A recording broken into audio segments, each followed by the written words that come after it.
Hey guys, welcome back to my channel. I am Tori Brame and I talk about lupus and chronic illness and ways to combat it, how it affects people, all that stuff.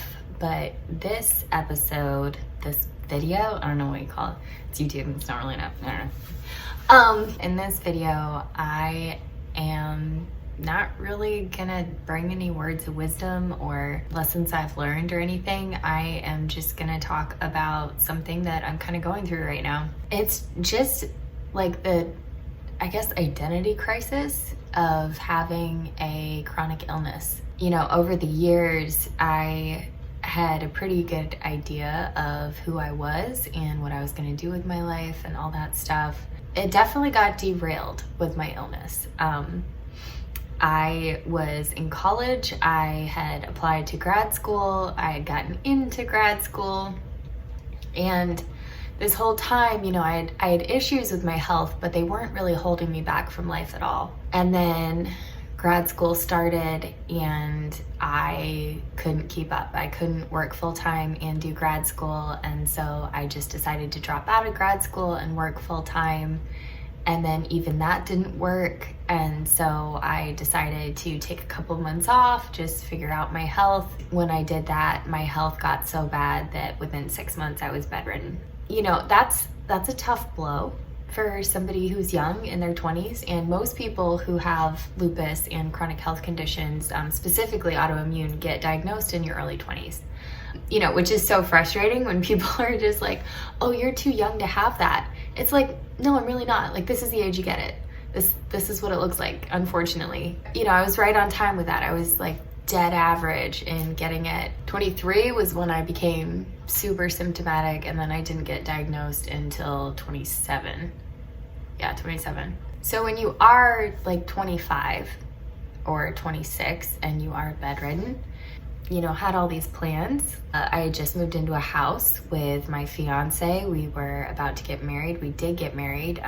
Shortly after that, I became bedridden. We were trying for a kid and we successfully got pregnant and then had a miscarriage.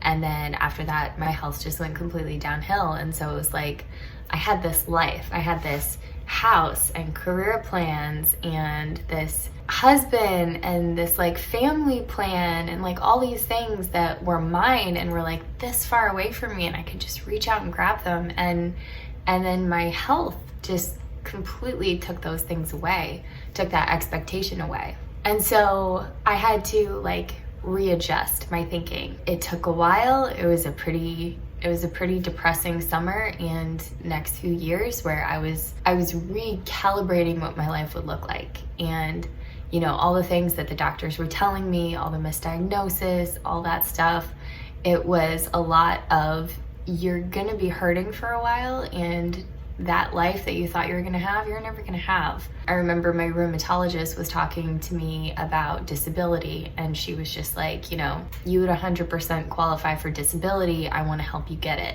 You know, I was married to my ex-husband at the time, and he made too much for me to get disability, so it wasn't even in the cards.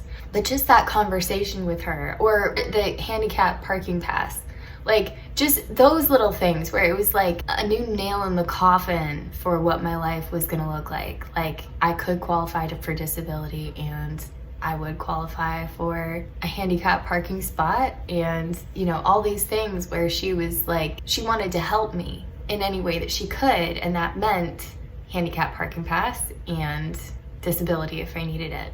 And so it was like I had that in my mind, and then I got diagnosed with lupus nephritis, and it was, you know, pretty much a death sentence because the way that they treat it, they couldn't treat it with me because I had the adverse reaction to steroids. My nephrologist was really concerned about me there for a minute because I mean, he didn't know how to treat it and it wasn't looking good. It was already at stage 5, and you know, they don't have too many stages after stage 5. I think it's just stage 6 and you're dead. Well, stage 6 is kidney failure, and I had like everything up until that. So, you know, it's like you kind of live in that space for a while and you like get on board with it. You're just like, okay, this is what it's gonna look like.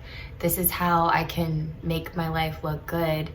in this situation and you kind of get used to it again. Then I went into remission. I got divorced and I became a single mom and I moved towns. So I moved from Indianapolis, Indiana to Lafayette, Indiana, which is like an hour and a half away, give or take. And then shortly after that, I moved to Charleston, South Carolina, and I'm doing great in my career. I'm physically doing well, all that stuff. It was like a whiplash. It was like, you know, the life that I had before I got sick looks completely different than the life that I had after I got better.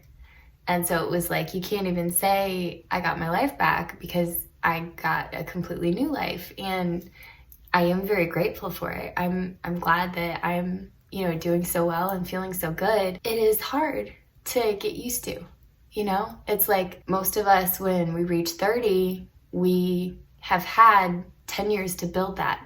10 years to build the idea of being where we are when we're 30. You know, we have long-term relationships or we make career moves that lead us in a certain direction and all that stuff. And, you know, my career moves happen so quickly. And now I am in a job that I love and I'm very grateful for. And I believe I'm thriving in, but I didn't have 4 or 5 years to build it like most people. The family that I have now, me and my son, it's not the family that I was pictured that I would have. And I'm in a new state and there's just like, there's a lot of things that are really different. And I'm not just talking about what I was planning on before I got sick, after I got sick. So it's like my plan for my life had to change so much over the last 10 years that it's like, sorry. I really had to get to the place where I was good with whatever. And a lot of that meant that I couldn't make plans for myself because the plans would just change. And so I've been in remission for over 2 years now, been divorced for almost the same amount of time. And so now, like, the world is my oyster. Like, I get to pick where I want to go with this.